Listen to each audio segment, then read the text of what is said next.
나는 커도 괜찮아 견딜 수 있어. 하지만 장모님, 주녀가 괜찮다니까. 그날 밤 저는 선을 넘었습니다. 52세 장모와 35세 사위. 커다랗다는 호기심으로 시작한 행동이 단 한 번의 충동적인 선택으로 제 인생을 송두리째 바꿔버릴 줄은 몰랐어요. 안녕하세요. 황혼의 여정입니다. 오늘도 찾아주셔서 감사합니다. 좋아요와 구독은 영상 제작에 큰 힘이 됩니다. 남편이 세상을 떠난 지 5년이 흘렀습니다. 이름은 강은미. 52세인 저는 이제 혼자 사는 게 익숙해졌다고 생각했어요. 아침 7시 알람 소리에 눈을 뜹니다. 습관처럼 옆을 봤어요. 텅 빈 베개가 있었습니다. 5년째 반복되는 아침이었죠. 부엌으로 향했어요. 커피를 내리고 식탁에 앉았습니다. 4명이 앉던 식탁에 이제 혼자였어요. 토스트 한 장, 우유 한 잔. 그게 제 아침 전부였습니다. TV를 켰어요. 아침 뉴스가 나왔습니다. 앵커의 목소리가 텅 빈 거실을 채웠죠. 하지만 대답해 줄 사람은 없었어요. 설거지를 하면서 창밖을 봤습니다. 맞은편 아파트에서는 가족들이 분주하게 움직이고 있었어요. 아이를 학교에 보내는 엄마, 출근 준비하는 아빠. 평범한 가족의 아침이었습니다. 저도 예전엔 그랬었죠. 남편 도시락 싸고 딸 머리 묶어주던 그 시간들. 이제는 모두 추억이 되어버렸어요. 오후 3시쯤 딸 서연에게서 전화가 왔습니다. 엄마 잘 지내세요? 응. 잘 지내지. 요즘 뭐 하며 지내세요? 그냥 평소처럼. 친구들도 만나고. 건강은 괜찮으시고? 응. 걱정 마. 짧은 통화였어요. 5분도 채 안 됐습니다. 서연은 바쁜 사람이었어요. 대기업 마케팅팀 차장이었죠. 전화 끊고 나면 항상 허전했습니다. 저녁 6시 또 혼자였어요. 냉장고를 열어봤습니다. 김치, 계란, 두부, 면모. 혼자 먹기엔 많고 버리기엔 아까운 양이었죠. 결국 라면을 끓였어요. 텅 빈 식탁에 혼자 앉아서 먹었습니다. TV 소리만 요란했어요. 밤 10시 침대에 누웠습니다. 천장을 바라봤어요. 이게 제 하루였습니다. 내일도 모레도 똑같을 거예요. 외로움은 있었지만 참을만 했습니다. 아니, 참아야 했어요. 이제 혼자 사는 게 제 일상이었으니까요. 그날은 금요일 저녁이었습니다. 설거지를 하고 있는데 갑자기 물소리가 이상했어요. 싱크대 밑에서 물이 새기 시작했습니다. 당황해서 수건으로 닦아봤지만 소용없었어요. 계속 물이 샜습니다. 급하게 딸에게 전화를 걸었죠. 서연아, 집에 물이 새. 어떡하지? 엄마 진정하세요. 제가 준혁 오빠 보낼게요. 준혁이가? 네. 오빠가 그런 거 잘해요. 30분 안에 갈 거예요. 전화를 끊고 주변을 정리했습니다. 괜히 거울을 봤어요. 머리를 매만지고 있는 제 모습이 이상했죠. 사위가 오는데 왜 이러나 싶었어요. 30분 후 초인종이 울렸습니다. 문을 열었어요. 준혁이 작업복 차림으로 서 있었습니다. 장모님 안녕하세요. 어서 와. 미안하다. 갑자기 부르게 돼서. 아니에요. 당연한 일이죠. 준혁은 35세였어요. 키가 182cm로 체격이 좋았습니다. 건축 설계 사무소를 운영하는 성실한 남자였죠. 싱크대를 보더니 금방 원인을 찾았어요. 배관 연결 부위가 헐거워졌네요. 금방 고칠 수 있어요. 공구를 꺼내 작업을 시작했습니다. 저는 옆에서 지켜봤어요. 능숙한 손놀림이었습니다. 좁은 싱크대 아래로 들어가는 준혁을 봤어요. 셔츠가 약간 올라가며 허리 라인이 보였습니다. 탄탄한 몸이었어요. 순간 이상한 기분이 들었습니다. 지금까지 한 번도 느껴보지 못한 감정이었어요. 준혁을 남자로 본 건 그때가 처음이었죠. 다 됐습니다. 장모님, 정말 고마워. 준혁이 일어서며 손을 씻었어요. 저는 황급히 커피를 내렸습니다. 커피 한 잔 하고 가. 감사합니다. 거실 소파에 마주 앉았어요. 어색한 침묵이 흘렀습니다. 요즘 일은 잘 되고 있어? 네. 그럭저럭요. 서연이는 요즘 바쁘지? 네. 해외 출장도 많고요. 그렇구나. 대화가 끊겼어요. 준혁이 커피를 마시고 일어났습니다. 그럼 저 이만 가볼게요. 그래. 조심해서 가고. 정말 고마워. 나중에 뭐 불편한 거 있으면 언제든 연락하세요. 그 말이 마음에 남았어요. 언제든지라는 단어가요. 문이 닫히고 나서 한참을 멍하니 서 있었습니다. 가슴이 두근거렸어요. 왜 그랬는지 모르겠더라고요. 그날 밤 잠이 오지 않았습니다. 준혁의 모습이 자꾸 떠올랐어요. 넓은 어깨, 큰 손, 탄탄한 체격. 그리고 따뜻한 미소까지. 고개를 저었어요. 안 돼. 저 사람은 내 사위야. 이런 생각하면 안 돼. 하지만 마음은 제 뜻대로 되지 않았습니다. 그 후로 준혁의 방문이 잦아졌어요. 보일러가 이상하다고 하면 왔고 전등이 나갔다고 하면 또 왔습니다. 장모님 혼자 사시니까 이것저것 불편하시죠? 아니야. 내가 이렇게 와주니까 큰 도움이 돼. 당연한 일이에요. 한 달에 서너 번은 만났어요. 매번 뭔가를 고쳐주고 갔습니다. 저는 그때마다 밥을 차려줬어요. 저녁 먹고 가. 괜찮아요. 집에 가서. 아니야. 혼자 먹기 심심하니까 같이 먹자. 그렇게 시작된 식사 자리였습니다. 처음엔 어색했어요. 하지만 점점 자연스러워졌죠. 준혁은 제 음식을 잘 먹어줬어요. 장모님 음식 정말 맛있어요. 많이 먹어. 혼자 해 먹으면 대충 하게 되잖아. 네. 감사합니다. 이야기도 많아졌어요. 일 이야기, 취미 이야기. 서연 이야기도 조금씩 나왔습니다. 서연이가 요즘 너무 바쁜가 봐. 네. 밤 11시에 퇴근하는 날도 많아요. 힘들겠다. 준혁의 표정이 잠깐 어두워졌어요. 뭔가 말하고 싶은데 참는 것 같았습니다. 어느 여름날 저녁이었어요. 에어컨 실외기가 이상하다고 연락했죠. 준혁이 왔습니다. 베란다로 나가 실외기를 점검했어요. 날씨가 무척 더웠습니다. 준혁의 이마에 땀이 송골송골 맺혔어요. 많이 덥지? 잠깐만 기다려. 수건을 들고 베란다로 나갔습니다. 준혁에게 건넸어요. 고마워요, 장모님. 그때 손이 스쳤습니다. 짧은 순간이었어요. 하지만 온몸에 전기가 흐르는 것 같았습니다. 준혁도 느낀 것 같았어요. 잠깐 동작을 멈췄거든요. 우리의 시선이 마주쳤습니다. 장모님. 응? 아니에요. 계속 작업할게요. 그날부터 뭔가 달라졌어요. 서로를 의식하기 시작했습니다. 준혁을 볼 때마다 자꾸 남자로 보이기 시작했어요. 사위가 아니라 한 명의 남자로요. 저도 달라지고 있었습니다. 준혁이 오는 날엔 옷차림에 신경 썼어요. 머리도 더 신경 써서 말리고 향수도 뿌렸죠. 거울 앞에서 자신을 보며 생각했습니다. 내가 지금 뭐 하는 거지? 하지만 멈출 수 없었어요. 5년 동안 혼자였던 52세 여자의 마음이 움직이기 시작한 거죠. 그날은 토요일 오후였습니다. 준혁이 거실 선반을 고쳐주러 왔어요. 장모님, 이 나사들이 다 헐거워졌네요. 새로 조여드릴게요. 고마워. 내가 커피 내릴게. 작업하는 동안 저는 부엌에서 커피를 준비했어요.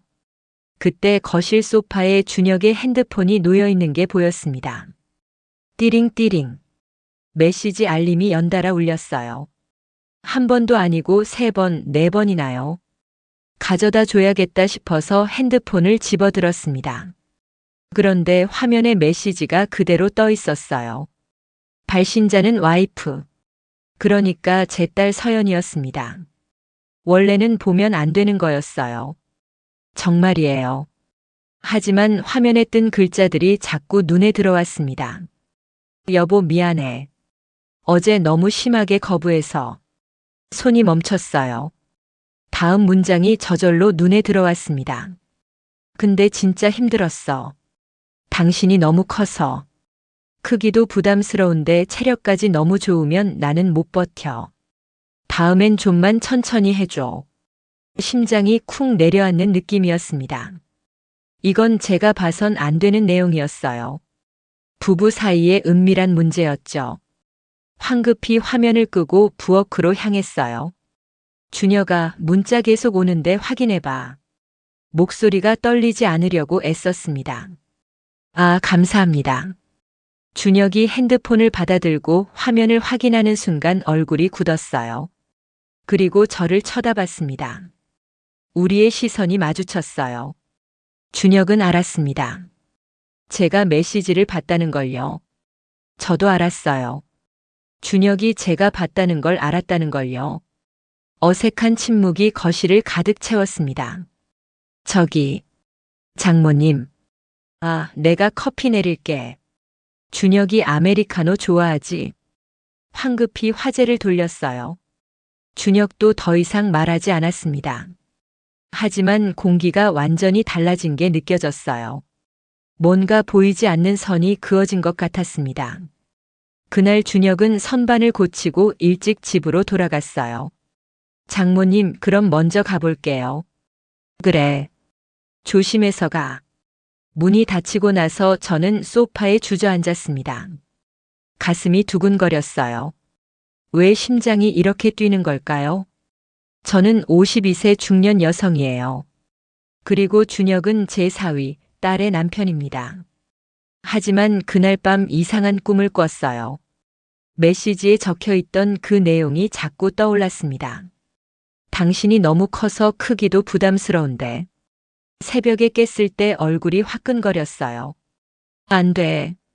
이건 정말 안 되는 생각이야. 하지만 5년 동안 혼자 지낸 52세 여자의 몸은 정직했습니다. 갈증이 있었어요. 남자가 그리웠죠. 그리고 준혁은 바로 옆에 있었습니다. 메시지 사건 이후 며칠간 준혁에게서 연락이 없었어요. 아마 부담스러웠던 것 같습니다. 하지만 일주일 후 보일러에서 이상한 소리가 나기 시작했어요. 진짜였습니다. 거짓말이 아니에요. 준혁에게 전화를 걸었어요. 준혁아, 미안한데 보일러 좀 봐줄 수 있어? 잠깐의 침묵이 흘렀습니다. 네. 지금 갈게요. 1시간 후 준혁이 왔어요. 평소보다 더 정중했습니다. 안녕하세요, 장모님. 어서 와. 어색한 공기가 흘렀어요. 준혁이 보일러를 점검했습니다. 필터를 교체하면 될 것 같아요. 그래. 고마워. 작업을 마치고 손을 씻는 준혁을 봤어요. 저는 용기를 냈습니다. 저녁 먹고 가. 아니에요. 괜찮습니다. 아니야. 이미 준비했어. 거짓말이었어요. 하지만 급하게 냉장고를 뒤져서 음식을 차렸습니다. 식탁에 마주 앉았어요. 침묵이 무거웠습니다. 저는 조심스럽게 말을 꺼냈어요. 서연이가 요즘 피곤해 보이던데. 네. 일이 많이 힘든가 봐. 그런 것 같아요. 잠시 침묵이 흘렀습니다. 저는 한 발 더 나아갔어요. 부부 생활은 괜찮아? 준혁의 손이 멈췄습니다. 고개를 들어 저를 봤어요. 장모님. 아니야. 괜히 물어봤어. 미안해. 아니에요. 준혁이 젓가락을 내려놨습니다. 한참 고민하더니 입을 열었어요. 사실 별로 안 괜찮아요. 그 말에 가슴이 두근거렸습니다. 서연이가 저를 피해요. 왜? 제가 타고난 게 문제인 것 같아요. 준혁의 목소리가 떨렸어요. 크기가 서연이한테는 부담스러운가 봐요. 한 달에 한두 번도 힘들어 하거든요. 그 고백에 숨이 막혔습니다. 서연이 잘못이 아니에요. 제 잘못도 아니고 그냥 안 맞는 거죠. 준혁의 눈에 슬픔이 어려 있었어요. 외롭습니다, 장모님. 아내를 안고 싶어도 아파할까봐 못하겠어요. 저는 아무 말도 할 수 없었습니다. 그날 밤 준혁이 떠난 후 한참을 멍하니 앉아 있었어요. 준혁의 고백이 머릿속을 맴돌았습니다. 그리고 궁금해지기 시작했어요. 정말 그렇게까지 큰 걸까? 장마철이 왔습니다. 비가 매일 내렸어요. 어느 날 저녁 베란다에서 물이 새기 시작했어요. 방수가 제대로 안 된 것 같았습니다. 준혁에게 연락했어요. 비 오는데 미안해. 베란다 좀 봐줄 수 있어? 지금 갈게요. 30분 후 준혁이 왔습니다. 비에 조금 젖어 있었어요. 괜찮아? 네. 괜찮아요. 베란다로 나가 점검을 시작했어요. 저도 따라 나갔습니다. 좁은 베란다 공간이었어요. 준혁이 방수 상태를 확인하는 동안 비가 더 세차게 내리기 시작했습니다. 갑자기 빗줄기가 강해지며 창문 틈으로 비가 들이쳤어요. 아! 저도 모르게 소리를 질렀습니다. 준혁이 재빨리 저를 안쪽으로 끌어당겼어요. 조심하세요. 그의 팔이 제 허리를 감쌌습니다. 우리는 아주 가까운 거리에서 마주보고 있었어요. 준혁의 셔츠가 비에 젖어 있었습니다. 피부가 비쳐 보였어요. 탄탄한 가슴 근육이 선명했습니다. 숨소리가 들렸어요. 제 것인지 준혁의 것인지 알 수 없었습니다. 장모님. 준혁의 목소리가 낮고 거칠었어요. 이러면 안 되는데. 자꾸 의식하게 돼요. 나도. 그 말이 저절로 나왔습니다. 준혁의 눈빛이 달라졌어요. 저를 바라보는 시선이 뜨거웠습니다. 천천히 얼굴이 가까워졌어요. 저는 눈을 감았습니다. 입술이 닿았어요. 부드럽지만 간절한 키스였습니다. 5년 만에 느껴보는 남자의 입술이었어요. 밖에서는 비가 쏟아지고 있었습니다. 하지만 우리는 멈출 수 없었어요. 그날부터 2주가 흘렀습니다. 서연이 유럽 출장을 간다는 연락이 왔어요. 일주일 정도 걸린다고 했습니다. 전화를 끊고 한참을 멍하니 있었어요. 그날 저녁 준혁에게서 문자가 왔습니다. 장모님, 화장실 변기가 이상하다고 하셨죠? 오늘 저녁에 봐드릴게요. 거짓말이었어요. 변기는 멀쩡했습니다. 우리 둘 다 알고 있었죠. 저녁 8시 초인종이 울렸습니다. 문을 열었어요. 준혁이 서 있었습니다. 공구 가방도 없이요. 들어와. 준혁이 들어왔습니다. 문을 닫았어요. 거실에서 마주 섰습니다. 긴 침묵이 흘렀어요. 장모님. 응. 서연이 말. 메시지에 적혀 있던 거요. 저는 고개를 끄덕였습니다. 그게 정말이야? 네. 준혁의 얼굴이 붉어졌어요. 보여줄 수 있어? 장모님. 미안해. 너무 궁금해서. 준혁이 한참을 망설였습니다. 그리고 천천히 고개를 끄덕였어요. 준혁이 천천히 벨트를 풀었어요. 제 심장이 미친 듯이 뛰었습니다. 그리고 봤어요. 숨이 막혔습니다. 서연이 말이 맞았어요. 딸이 왜 힘들어했는지 이해가 됐습니다. 이걸 서연이가 목소리가 떨렸어요. 장모님은 괜찮으실 것 같아요? 준혁이 조심스럽게 물었습니다. 모르겠어. 해봐야 알겠지. 더 이상의 말은 필요 없었어요. 준혁이 저를 안아 올렸습니다. 침실로 향했어요. 침대에 조심스럽게 내려놓았습니다. 5년 만에 느껴보는 남자의 체온이었습니다. 장모님, 천천히 할게요. 준혁의 목소리가 부드러웠어요. 하지만 처음엔 정말 힘들었습니다. 괜찮으세요? 멈출까요? 아니야. 계속해. 시간이 지나며 몸이 적응하기 시작했습니다. 나이가 들어도 몸은 적응하는구나. 그날 밤 우리는 선을 넘었습니다. 5년 만이었어요. 아니, 이런 느낌은 처음이었는지도 몰라요. 서연의 출장 기간 동안 우리는 매일 만났습니다. 처음 겪어보는 감각이었어요. 준혁과 함께 있으면 제가 살아있다는 느낌이 들었습니다. 장모님은 저를 받아주세요.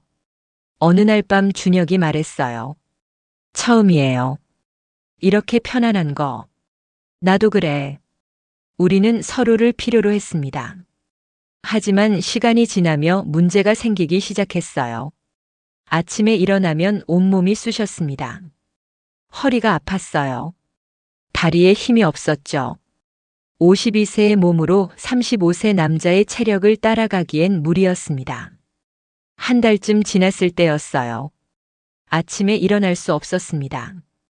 장모님, 준혁이 놀라서 달려왔어요. 병원 가셔야 해요. 괜찮아. 그냥 좀 쉬면. 안 돼요. 지금 모시고 갈게요. 병원에서 진찰을 받았습니다. 극심한 피로와 근육통이 있으시네요. 무리하셨나요? 의사 선생님이 물었어요. 저는 대답하지 못했습니다. 나이를 생각하셔서 무리하지 마세요. 면역력도 많이 떨어져 있어요.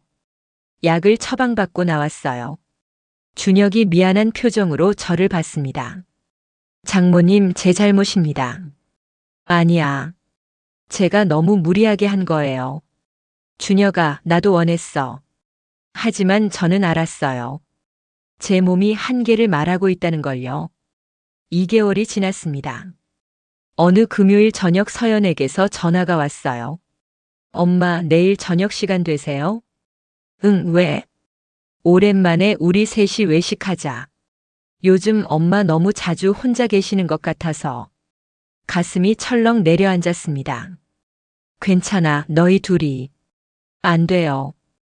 가족이 함께 밥 먹는 게 얼마만이에요. 오빠도 찬성했어요. 그래, 알았어. 전화를 끊고 떨리는 손으로 준혁에게 문자를 보냈어요. 내일 저녁. 어떡하지? 준혁의 답장이 왔습니다. 최대한 조심하겠습니다. 그날 밤 잠을 이루지 못했어요. 토요일 저녁 7시 서연이 예약한 이탈리안 레스토랑에 도착했습니다. 조용하고 따뜻한 분위기였어요. 테이블에 앉았습니다. 서연과 준혁이 나란히 맞은편에 제가 앉았어요. 오랜만에 이렇게 셋이 모이네요. 서연이 밝게 웃었습니다. 그러게. 저는 억지로 미소를 지었어요. 엄마는 뭐 드실래요? 파스타? 리조또?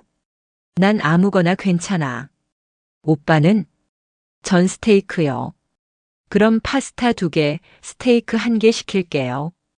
평범한 가족의 평범한 주문이었습니다. 요즘 회사에서 프로젝트 하나 따냈어요. 그래?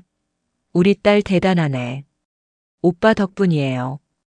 밤늦게까지 자료 정리 도와줬거든요. 준혁과 제 시선이 잠깐 마주쳤어요. 저는 고개를 돌렸습니다. 당연한 거지. 엄마도 요즘 어떻게 지내세요? 심심하진 않으세요? 괜찮아. 친구들도 만나고 그래. 음식이 나왔습니다. 엄마, 이거 맛있어 보이죠? 그러네. 잘 먹겠습니다.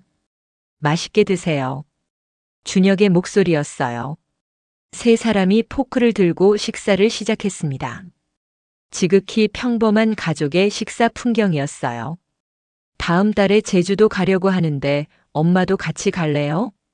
너희 둘이 가. 신혼여행도 아니고. 결혼한 지 벌써 3년인데 무슨 신혼여행이에요. 서연이 준혁의 팔을 꼬았습니다. 그치, 오빠? 응. 그 순간이었어요. 서연이 준혁의 팔을 꼬고 있는 모습을 봤습니다. 준혁이 서연을 바라보는 눈빛도 봤어요. 평범한 가족이었습니다. 딸과 사위, 그리고 장모. 이게 정상이었어요. 이게 우리의 원래 모습이었죠. 저 둘이 부부고 저는 엄마였습니다. 가슴이 무너져 내렸어요. 내가 뭘 한 거지? 엄마, 왜 그래요? 안 드세요? 아니야. 먹고 있어.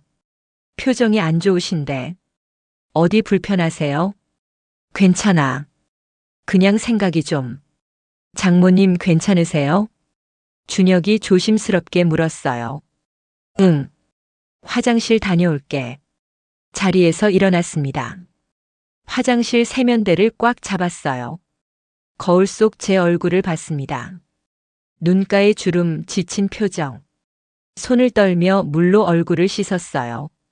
내가 미쳤구나. 저 둘 사이에 내가 끼어든 거야. 딸의 남편이야. 내 사위라고. 눈물이 흘러내렸습니다. 입을 손으로 막고 소리 죽여 울었어요. 몇 분 후 화장을 고치고 나왔습니다. 테이블로 돌아왔어요. 엄마, 오래 걸리셨네요. 괜찮으세요? 응, 괜찮아. 디저트 주문했어요. 엄마 좋아하시는 티라미수요. 고마워. 준혁이 저를 쳐다봤어요. 저는 눈을 피했습니다. 준혁도 뭔가를 깨닫는 표정이었어요. 엄마, 담주에 집 한번 갈게요. 그래. 와. 요즘 오빠가 엄마 챙겨드리느라 힘들었죠? 아니야. 준혁이가 잘해줘서. 감사해요, 오빠. 엄마 혼자 계시는데 이것저것 고쳐주고. 당연한 일이에요. 식사가 끝나고 주차장으로 걸어갔습니다. 서연이 저희 두 사람 사이에서 팔짱을 꼈어요. 저와 준혁은 서로 눈을 마주치지 못했습니다. 준혁이 운전해서 제 집 앞에 먼저 내려줬어요. 엄마, 조심히 들어가세요. 그래. 너희도 조심히 가고. 안녕히 들어가세요, 장모님. 응. 차창 너머로 차 안을 봤습니다. 서연이 준혁에게 뭔가 이야기하며 웃고 있었어요. 준혁도 고개를 끄덕이며 답했습니다. 평범한 부부의 모습이었어요. 차가 출발했습니다. 저는 그 자리에서 한참 서 있었어요. 집에 들어왔습니다. 불도 켜지 않고 소파에 앉았어요. 어둠 속에서 긴 침묵이 흘렀습니다. 핸드폰을 꺼냈어요. 준혁의 번호를 봤습니다. 문자를 쓰려다 지웠습니다. 몇 번이나 반복했어요. 그때 준혁에게서 문자가 왔습니다. 장모님, 오늘 깨달았습니다. 우리가 잘못하고 있다는 것을. 죄송합니다. 눈물이 흘러내렸어요. 나도. 미안해. 이제 그만하자. 네. 일주일 후 준혁이 집에 왔습니다. 마지막으로 고쳐야 할 것이 있다며요. 실은 작별 인사하러 온 거였죠. 들어가지 않을게요. 그래. 앞으로는 정말 큰일 아니면 안 오겠습니다. 서연이 잘 챙겨줘. 최선을 다하겠습니다. 긴 침묵이 흘렀어요. 후회해? 아니요. 하지만 잘못된 거였어요. 나도 그래. 후회는 안 하는데 계속할 순 없더라. 장모님 덕분에 위로받았습니다. 나도. 건강하세요. 너도. 준혁이 돌아섰습니다. 뒤돌아보지 않고 걸어갔어요. 저는 문 앞에서 그 뒷모습을 봤습니다. 엘리베이터 문이 닫혔어요. 조용히 문을 닫았습니다. 에필로그 마이너스 3개월 후 다시 혼자인 일상으로 돌아왔습니다. 하지만 이전과는 달랐어요. 뭔가 채워졌다가 비워진 느낌이었습니다. 어느 주말 서연에게서 전화가 왔어요. 엄마, 주말에 갈게요. 그래, 와라. 오빠도 같이 갈게요. 선반 하나 달아야 한대요. 그래. 현관이 열렸습니다. 서연과 준혁이 들어왔어요. 엄마, 어서 와. 안녕하세요, 장모님. 응. 어서 와. 세 사람이 제가 차린 밥상에 앉았습니다. 평범한 대화가 오갔어요. 더 이상 어색하지 않은 거리감이었습니다. 준혁이 선반을 다는 작업을 했어요. 저는 물 한 잔을 건넸습니다. 감사합니다. 응. 더 이상의 말은 없었어요. 적절한 거리였습니다. 떠날 시간이 됐어요. 엄마, 다음 주에 또 올게요. 그래. 조심히 가고. 안녕히 계세요. 그래. 문이 닫혔습니다. 다시 혼자였어요. 소파에 앉아 차 한 잔을 마셨습니다. 창밖을 봤어요. 우리는 제자리로 돌아왔다. 딸과 사위, 그리고 장모로. 그게 맞는 거였다. 남편 사진을 꺼내 들었어요. 여보, 난 잘못된 선택을 했어. 하지만 후회는 반만해. 사진 속 남편은 여전히 환하게 웃고 있었습니다. 창밖엔 가을 햇살이 따뜻했어요. 짧았지만 나도 사랑받았었다. 그걸로 충분해. 혼자지만 괜찮았습니다. 삶은 계속되니까요. 오늘 준비한 이야기는 여기까지입니다. 어떤 사랑은 시작되어선 안 되는 것. 어떤 행복은 누군가를 아프게 한다는 것. 하지만 삶은 계속됩니다. 각자의 자리에서 각자의 방식으로요. 마지막까지 시청해주신 분이 계시다면 구독과 좋아요 눌러주시고 댓글로 잘 들었어요 남겨주시면 저에게 큰 힘이 됩니다. 다음에도 더 좋은 이야기로 찾아뵙겠습니다. 감사합니다.